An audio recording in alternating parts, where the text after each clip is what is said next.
Hello, everybody, and welcome to yet another edition of the Big East Rewind. I'm Chuck Everson from Villanova University, and my partner, as always, is my main man, Sonny Sparrow. How are you, Sonny? I'm great, Chuck. I'm great, Chuck. We are talking to a legend, We are, a as a true matter of fact. legend, and he We did absolutely ruin are. he did ruin my only attendance at a Super Bowl. Well, listen, I this is, want to say that. I'm just gonna right now publicly ruined my trip. I got to see my uncle who lived down in Tampa. Went to the game with three of my buddies here from Binghamton. Ruined my experience. well, it was a good game, though. I mean, that was one of the all-time great Super That Bowls. was one of the best Super Bowl games we've had in a long time, yeah. Right. Yeah. Wide right, Norwood right, Shut wide right. up. So I'm just saying. Move on with the show. Well, listen, this is the second guest we've had from that team and Yes, it from that is. tremendous defense of that team. So we're talking about the Ring of Honor recipient for the New York Giants. We're talking about one of the top 50 players of all time for the New York Giants. We're talking about number 58, the great Carl Banks joins us today on the Big East Rewind. And Carl's got a company called G3. And Carl and I know each other through a mutual friend, Wayne Smallwood, for gosh, probably 30 years. And in fact, his daughter, and we mentioned this, his daughter went to school at Villanova. So, and Carl's a big St. John's guy. You've seen him at many of the games. He goes there with all his gear on. So, You know Carl, something? go ahead. I got there ahead of you, and I had only talked to Carl or met Carl once on one phone call with you and Carl and Tony. Yep, yep. And I'm walking in Macy's, and if anybody's never been in this particular Macy's, it's a full city block long. It's huge. And Yeah. yeah, and I'm walking down, and I'm like, all right, where is it? Where is it? It's got to be here. And then I turn and I see this guy in all starter gear, hat and everything. I go, that looks like Carl Banks. I walk over to him, introduce, hey, Carl. So he was like, knew who I was right away, like we'd known each other for years. Yeah, that's how he And is. literally we had one conversation. That's how great a guy he is. Yeah. So he was great enough to call me and say, "Hey, look, Chuck, we're doing this thing with Starter. We want to celebrate the Big East Conference, Yeah. and we're going to do that by dropping Starter jacket. Carl's company G3 got the Got rights all to the Starter, licenses on all the got Big East players. everything." Yep. And he said, "Who better to help us celebrate the Big East than the Big East Rewind? You and Sonny got to come down, and we'll set you up with a studio, and we'll make it really nice." And he did exactly what he said he was going to do, Yeah. God, I and felt he like a was king for awesome, a and day it or two. was and it I was felt great. And you know what? I never thought that I would interview a NFL superstar and not mention the word football one time. right. So we We had a talked all crowd of about St. people. John's, the Garden, And you know all what's the. funny? There's a Go crowd ahead. of people around us, but Carl, in that release, there were a couple little wrinkles that didn't go as smoothly as he would have liked. And people were hitting him up on Twitter, and he answered. He personally answered every He single one. did. Every single one. He's a Even to man the of his point where word, people Sonny. I mean, like, there's no doubt about that. I mean, yeah, he's people are straight like, you up. don't need to do this. And he's like, no, no, I don't shy or hide away from anything. If there's something and I'm in it, I'm going to speak for it. And I'm going to speak Right. for myself. How refreshing is that? Oh, it's awesome. You know. Unbelievable. And he was such a pleasure to work with What a because gentleman. Yeah. he had his own thoughts about things, and hey, what if we did this? And I'll say, well, I was thinking maybe we do that. He goes, no, that won't work because of this and that. And we talked through a lot of stuff, but he listened, He's a great and businessman. I yeah, mean, it really is, we could really learn a is. lot from him, huh? Yeah, really. Yeah, absolutely. So, that being said, he did promise us he would come back on the show and talk football, which that's not our forte. But, in the summertime when things slow down, we like to switch gears a little bit and get some other kind of folks in, um, when we're Be a not in good season. conversation, especially with the direction the Giants Oh, are trying to get going in, right? yeah, yeah. I mean, there's a lot to go over there with him. I mean, so without any further ado, Hold on, hold on. go ahead. I loved his starter jacket story. Oh yeah, that I was awesome. loved it.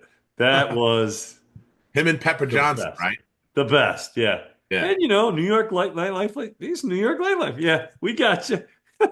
yeah. Daryl from Run DMC. So the DMC was he gets out of the limo and there's some interaction with Carl Banks and Pepper Johnson. And we'll let you we'll tease that. That's called a tease in this business, Sonny. Oh yeah, well, we're professional journalists, so That's we right. might as well start doing some That's teasers. right. You're right. You're right. So I don't want to give it all away, but it is a good story. So without any further ado, the great Carl Banks with Sonny and Chuck on the Big East Rewind. Check it out. Pleasure. Thanks, Carl. Okay, so we're back at Macy's Herald Square, and again we're celebrating Starter and the Big East, and I drop in the Big East jackets, the Beasts of the East Starter collection here at Macy's Herald Square, and the guy that started it all now, the guy that put this all together, two-time Super Bowl champ. One time broke my heart. Go ahead. One time broke your heart, I know, against Buffalo. I'm sorry about that, son. It's okay. He's not going to apologize. I'm just. I know. He's not. Don't expect him to. Not asking. And owner of G3, and he got involved with Starter and put this whole thing together. Talk about a legend. Ring of Honor, one of the Another one. top 100 players of all time for the Giants franchise, the great Carl Banks. How are you, Carl? I'm good, Chuck. And can I respectfully tweak what you said about celebrating Starter? Sure. Please do. Starter is celebrating the Big East and the legacy of great coaches and great players, and that includes you guys. So I would like to think, and I thank you for saying you're celebrating Starter, but Starter is just paying homage to Big East basketball. Yep. And listen, these jackets have been iconic since when we played back in the early 80s, mid 80s, I mean, we talked about it earlier. The Georgetown jacket was MTV. the jacket to have. If you were anybody who was anybody had to have a Georgetown jacket, except if you played against them, then it didn't Right. count. Yeah, right. It is Georgetown was kind of the staple in pop culture. Yes. For whatever it was. reason. And I think, and you guys can tell us more about that. As a team, they resonated with pop culture, Right. right? Coach Thompson and some of the players that he had, they just kind of resonated with pop culture, and that jacket became kind of a status symbol. It did. It sure did. It sure did. Anybody who was anybody wanted one of those jackets. Yeah. And again, I mentioned Run DMC. One of the guys, Daryl, went to St. St. John's, John's, yeah. and was wearing the Georgetown jacket, as he famously stated in the piece that we did for HBO called "Perfect Upset." So, Yeah. So how did this thing all come together, Carl? Talk about how this all jive together. Because I got a call from you. Yeah. And we were having trouble getting a particular university on board, right? Yes. And it begins with a V. We don't have to say the Yes. name. Ends in but- an A. So talk about that situation. So I'm sitting with my head of marketing, Tony Shellman. We probably were on a golf course last summer. And I said, look, I want to do something around the Big East because we had obviously a great relationship with St. John's.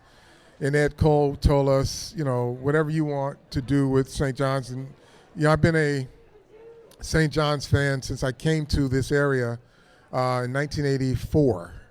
And so me looking for great basketball,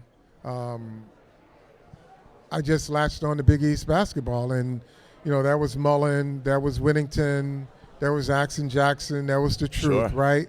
And I've been a fan ever since then. But I wanted to do more than just St. John's. St. John's is my focal point, right?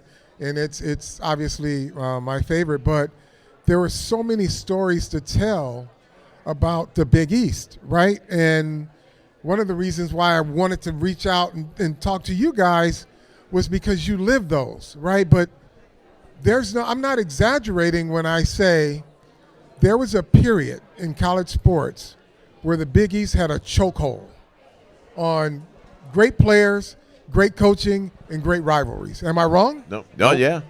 I mean, I've never, I'm from the Big Ten, right? And for those who are wondering, this is, how can you root for St. John's and you're a Michigan State Spartan? I'm in Michigan State's Hall of Fame. If St. John's and Michigan State plays each other, I'm rooting for Michigan State. Of course. If Michigan State loses, I got a great consolation prize. But I'm from the Big Ten, and there are some rivalries, right? But there was nothing like when you sit at home and watch Big East basketball, because when I used to go back to Michigan after the season, and Georgetown is playing, everybody's watching. Right. Syracuse is playing, everybody's watching, right? Especially those big Monday games, correct. right? Yeah. And so, it was just like the players, you guys became household names, more so than, I knew Clark Kellogg, right? I knew the Carters. I knew, Magic Johnson and that crew. Right. But, it was something about Big East basketball that just had a chokehold on the genre at that time. And so I wanted to tell that story, right? Because adjacent to that, or a part of the fabric of that, was the starter brand, right? UConn wore starter jerseys, right, during that period. So starter was such a part of the fabric of sport that I wanted to reintroduce that through storytelling and interviews.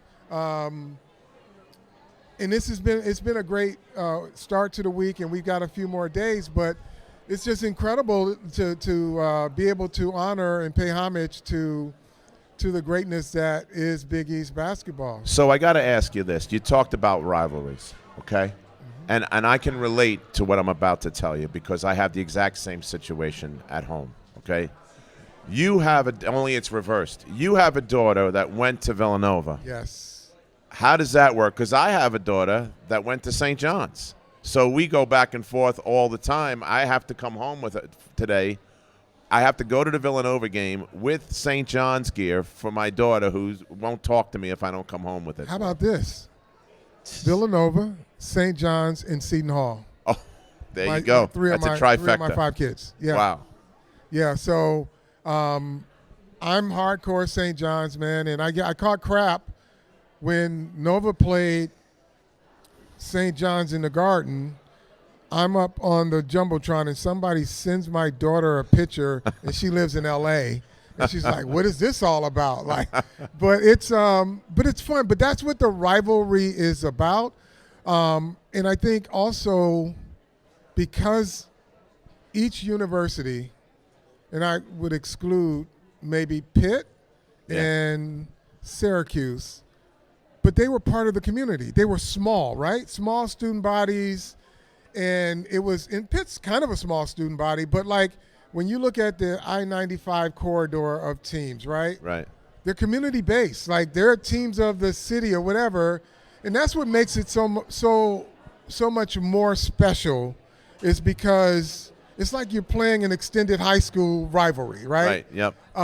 With the best players in the world, right? So that's what made it so cool. And when you look at it and you go to a game at St. John's, it's Queens. Everybody's coming out to root for the boys, right? You go Georgetown, the same thing. Philly, the same thing. Yeah. And when I'm looking at today's Big East, right? And I'm looking at Villanova, and all of these kids look like Philly basketball players, right? You can look, and there's a certain look to, right. And then there's Eric Dixon, who's lighting up the whole country, leading the world in three-point percentage and scoring, and that's what Big East has always been known for, something great, right? St. John's is one of the top defensive efficiency teams, top 2, I believe. Yeah. Xavier is top 5 in three-point shooting. So it's a lot of what the Big East has stood for. It seems like it's coming back, right? Yep. Young coaches, great rivalries. Hurley is a personality in and of himself, right? If you want to, he played that way too, though. I mean, it's exactly him. If you wanted to draw on that and make a comparison, would it be Raleigh? I would, a combination. I would say a combination of Louis and Raleigh. Yeah. That's what I would say. Yeah, so I mean that's the character of Big East basketball, and man, I can't say enough about just being able to do this. And I know there are going to be people that watch this, and in particular Xavier and Creighton don't have jackets. We have product, Right. T-shirts, sweatshirts, but we didn't have the jackets. We didn't have enough time, and I've gotten some calls, and we're going to sure. address that, right? Okay, but that's good. And wait, you've gotten calls and you've answered them too. I've answered every one of them. Yep. Yeah. I have to your to say, credit. I have to say, and not just because you're sitting here, Carl, but that's a big man that do that. I mean, somebody's complaining, and it's on social media where you don't have to use your real name and all this other stuff, and they're complaining about the jackets, and you said, "Hey, my bad, I got you. Don't worry, I'll take care of it." Yeah. That's big time, man. And hats off to you for that. So That's a leader. as a leader, as a athlete, as a champion, accountability is important, right? So I have a whole team of people that at some point I could have pointed to one or two people to say, why didn't this happen, right? Right. But as a team, we ride together, we fall together, and we rise together, Right. right? And at the end of the day, in 24 hours, all of the problems were fixed, right? Because we all put an effort into it, including the management here at Macy's, right? We had a delay, but we didn't have a denial. People were upset, and I got it. And I answered just about everybody, whether they were happy or super upset. I knew that they would be satisfied once the product hit the floor, and that is what happened. But it was a 2-day delay. It's actually a 24-hour delay. Yep. I want to play for this guy. Let's go. Yeah. I I'm get ready. it. Got me ready. You want to be my teammate? We have high demands, Oh, right? Absolutely. I got Yeah, that. yeah. I got that's clear. Yeah. I Right mean, out but of the I gate. believe Right in there. accountability, man, and It's and great. that's to the folks at Xavier and Creighton, it's no slight. We literally ran out of time to do jackets, and full transparency, I wanted to focus on the legacy teams and infuse the others, right? And I ran out of time for jackets. Apparel, we got you, right? Right. Jackets later on this year, we will come to you on campus. Creighton and Xavier and Butler will be there, and we'll make sure that you have everything that everyone Right. else has. But You can believe that'll happen. the legacy, was, and then also my generation of Big East, there was Syracuse. I know. know, It's a sore wound for me. But think man. about this, though. The great Sherman, Oh. Douglas, Pearl Washington, rest in peace, right? And it was just Derek Coleman's a good friend of mine, right? Yep. You got Ronnie Cycli. It's just so much. But those and Jim Boeheim was just part of that whole The whole fabric of the iconoclast 100%. yeah. Yep. So, and I say that, and I'm and Marquette also. I'm super excited to be bringing this level of product to a new legacy of the Big East, and so that's what that is. And I'm a big fan of a lot of the players across all of these teams in the Big East, and I'm looking forward to building with them as well. Yeah, and you talked about the different rivalries, and you talked before we came on the air about what a big year it is for the Big East. Let's Yeah. talk about that for a second. It's the 45th anniversary of the conference, Yeah. number one, and it's the 40th anniversary of having 3 teams Yes. from the same conference in the Final Four at the same time. Never been done before or since. Give me your thoughts on that. That was one of the best Final Fours ever, but I agree with you, by the and way. then that year also. I'm biased, you but did, I, right? He better. I agree But with you. He Here's better. the other thing about that, Chuck. That year, I think the Big East put 6 or 7 teams in the NCAA tournament. I think you're right, yeah. This year, there's a minimum of 6 that's going in. Wow. From what I've been reading, there's 6 in a bubble 7. So this could be a repeat Yeah. of 85, right? So yeah, well, you your get- lips to God's ears, man. Yeah, I mean, look, there's some very capable teams in the Big East that can scare the daylights out of people, and your alma mater, Villanova, they can be a little schizophrenic, if you will, or hot and cold. That's a good way to But know. when it's hot, when they're hot, schizophrenic. When they're hot, there's pretty no. good. I mean, Yeah. they can scare anybody, Yep, right? Because They got when the they're talent. locked in, man, it's they can score with anybody and they can defend. They got the size, they've got the length, and they got a guy who's a problem. Eric Dixon's a problem for everybody. Yep. They're Wooga, the- too. Wooga Poplar is pretty Yes, good, too. yes. You're the He top flushed 5. one yesterday. I thought he was going to take the whole building down. Oof. Yeah. They're top 5 offensive efficiency. Yeah, oh, that's right. Yeah. Yeah. Yeah. Okay. So you've been around now being a St. John's fan since 1984, as you said. Yep. There's highs and lows to being fans, you know, and you being on the other side of it for most of your life, right? Being the player and not the fan. What's it like for you? Do you live and die with these guys? And then now the resurgence this year, you know, it started last year when Coach Yep. Pitino came in. Yep. Now he's here. Now they're balling, man. I mean, Yeah. they're playing defense like it's nobody's business. Yeah. Talk about that and what you're going through now as a former athlete, you know, that now you're the fan, and what are you feeling on this ride? So I had the pleasure of being fan and athlete all throughout this from Right. 84. I kind of identify with the player. I identify with the fan, but I also, as a fan, understand player sensibilities, right? Yep. Meaning, we, especially in this town, we can be pretty harsh, right? Oh, yeah. We're knowledgeable fans, and there's so much of a microscope, right? So, but there's not a fan base that goes harder for their team than New Yorkers. When New Yorkers are Yep. up, we up, right? And once we up, they want us to stay up. But I think going through some of the lows, right? The Jarvis era and the unfortunate Chris Mullin era, right? Yeah. Yeah. And this is and we should talk about that too, because that's the part where I think the sensibility of fans did not kick in.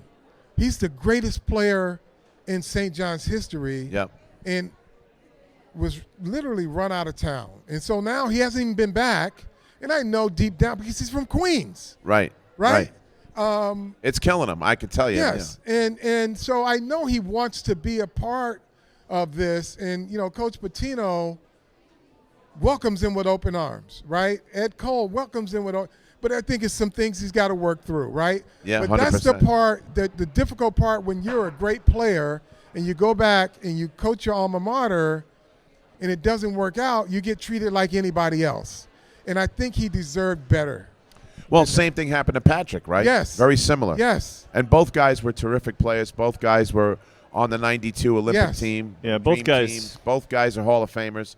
You know, and I think what happens is these guys were Hall of Famers that became basketball coaches. A Sure. guy like Jay Wright, I'm using him as an example, was a basketball coach that became a Hall of Famer. It's Yeah. different. There's a lot more to it than just the X's and O's. Yeah. And sometimes because you're as a pro athlete, you getting pulled in a million directions, as Sure. you know all too well, right? These guys were getting pulled. They got away from that a little bit and Yeah. now got thrown back into that again. And Yeah. I didn't think that they were so keen about that, you know? Yeah, and and again, they wanted to do good, Of right? course. And I think fan bases, and look, I can't blame a fan, and I'm one, but I don't blame fans sometimes for wanting more, Right. right? And not making an exception. If you wear the whistle on your neck, then you should. You gotta own it. Yeah, you got to own it, right? But then I can make the case for the dignified way that Jim Boeheim has been treated in Syracuse. Now he's got a lot more wins than both Patrick and Right. and Chris, but there was some reverence paid, right? And when it was time for him to move on, they didn't just pull the rug and just say get out. And But there was no expectations on Boeheim. Boeheim Correct. was a player there, and he came from being a player to being an assistant Correct. to being the coach. There was no high expectations because he's a Hall of Fame guy, and Sure. he wasn't the hero of the university, of the basketball program. Patrick was the guy. Yeah. Chris Yeah. was the guy. Yeah. But even beyond their programs, those are two of the Mount Rushmores of the Big East correct. players, the face yeah. of the Big East. I mean, the call that Dave Gavitt got from John Thompson, where they pulled him out of a meeting, and John Thompson says, "We got Patrick." Dave Gavitt turns and says, "Mike, we're going to the Garden, book it." And now Yeah. we have the Big East tournament, longest running tournament Yep. in the Madison Square Garden. And they're which signed to go for is- 50 years. Yeah, it's a storybook, right? Yeah. but those two guys are the foundation for it. So it's even beyond Yeah. their school. They had the league on their back. Yeah, and to get back to your original question, as a fan, I can go through, what it was like as a long-suffering fan. St. John's, some lean years, right? And it's back, as I can yeah. say. Coach Fran was good, and then he wasn't, right? It was Right. a lot of expectation for him, and it started off good, and then it just kind of dissipated, and they wanted him out, Yep. So, but that's the cycle. That's the vicious cycle of sports, and it's good What to do you have. What do you someone- think the difference is? Is it just strictly Rick? Is it him getting to these guys? Is it the NIL? What do you think the difference is now? I versus think a it's couple all years the ago? above, right? If you listen to Rick, he says he's still learning how to coach these kids, right? A lot of his contemporaries said, "The hell with it. I'm not dealing with it," right? But if you see the viral video of when they were down to Providence, and they had that viral video when he challenged his team. Yeah, that was awesome. We posted that, by the He way. challenged his team in a way that he did in the 80s, in the 90s, because that speech was one that Bill Parcells would give. I was going to ask you Yes. that. Take back some. Yeah. That's a Bill Parcells level speech. Massimino too. I heard the same Right? speech. When he challenges every aspect of your DNA, right? And you respond instead of sulking like a lot of kids in Right. certain programs. Too much, I got to go on. I got to go play somewhere else. When you can connect with a kid at that level, and he connects with them because they play hella defense. That's the hardest thing to get your team to do. If they can shoot, they love the coach, right? But when a coach is demanding that you play defense and screw your offense, let's play defense, those shots will come. Do you know? You guys know, Yeah. but folks at home don't know. Get your ass kicked on defense in practice, just pounding and pounding and pounding because somebody makes a shot and you're getting screamed at, or you lose a guy in a switch and you get screamed at. That is the thing that will drive a kid out. I need an easier coach. Am I right? Yeah, 100%. 100%. Some of these kids will be like, I can't. I need to go into a different program. This is way too demanding. But to be able to have a team that's completely bought in defensively, which means you can talk to them, right? You can connect to them in a language that probably they weren't used to hearing Yep. in AAU, right? Oh, but 100%. it's a basketball language. He's speaking a basketball language that these kids now have bought into, right? And a lot of coaches are afraid to do that because they may lose a kid, right? I think Coach Pitino showed a level of vulnerability there. Yeah. In today's college basketball is not yesterday's, right? So some of this messaging, he took a risk, right? But that's good instincts too, right? That's Yeah. why he's a championship coach. That's why Yeah. Yeah, he's a Hall of everywhere Famer. he goes, he turns it around in two. But I think too, my answer is he puts so much into it, Yes. right? That those guys have to do the same. If you're willing to do it, I'm willing to do it. Yeah. Right? I think that's the message that I get loud and clear. Yeah. Right? Yeah, I mean, they see his effort, and he's got the right group of kids, right? The right level of leadership, because it's always important when your best players buy in, Right. right? If Zuby Ejiofor can play defense, if Kadari Richmond can play defense, if R.J. Lewis can play defense, then shit, Simeon Wilcher and the rest of them are going to buy in too. Right. Because these guys are busting their humps, right? Their overtime win, the last game of the season that gave them the outright championship, And Marquette. Marquette. Oh, yeah. Everybody talks about the Simeon to Zuby game winner. That was made possible, Kadari. Kadari Richmond, Yeah. right? With the He deflection. had the triple-double, but the defensive play was the biggest play of the game. Right. Right, and it Right. was at a point where, okay, we're going overtime, or Yes. there was just like very like nonchalant, but they play till the very last horn. And that in today's college basketball, but it's universal across sports, right? When you see a team that can buy in, you can normally see the championship mentality just by the way players respond in more of a disciplined way and respond to their coach. They are all connected, right? And they're not disconnected of a guy, me versus them, and yeah, coach is tripping. I don't know if I'm going to be here next year, right? When you can get them to buy in, and like you said, coach has pelts on the wall, obviously, but that means nothing to a new generation. You got to find somewhere to connect with those kids or these kids, and he's doing a hell of a job of it. Yeah. Yeah, he is. And So much. when you get him to buy in on, especially on the defensive side, nobody wants to play defense. Nobody. Nobody. And if you buy in on defense, you're normally not a very good offensive player, right? You're the try-hard guy who you made the team and you broke into the starting lineup because you're willing to dive on the floor. You got the floor burns Right. all over your legs. Yes. Right, but he's got 5 of them that's doing that, and they're pretty good on the other side of the Right. basketball, Right, too. especially the kid, you mentioned him, R.J. Lewis. I mean, Yeah. unbelievable season he had. Yeah. Well-deserved Yeah. Player of the Year, How far do you think these guys can make a run in the big tournament? So when you look at the top ranking, in my opinion, amongst the top 15 teams, Yeah. how well do they play defense?